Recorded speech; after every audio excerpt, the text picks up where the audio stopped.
বিচারকদেরকে জানাও, তারপর আবৃত্তি পাঠ করো।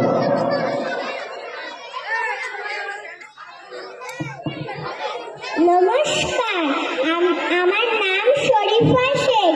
আমি চিলড্রেন প্যারাডাইস 1-এ পড়ি। আজ 23শে জানুয়ারি, আজ নেতাজি সুভাষচন্দ্র বসুর জন্মদিন উপলক্ষে আমি একটি কবিতা বলতে চলেছি। কবিতার নাম ঘুম জাগানো পাখি, কাজী নজরুল ইসলাম। আমি হব সকালবেলার পাখি, সবার আগে কুসুম বাগে উঠবো আমি ডাকি।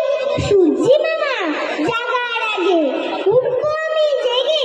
হয়নি সকাল, ঘুমো এখন, মা বলবেন রেগে। বলবো আমি আর সেনে, ঘুমিয়ে তুমি থাকো।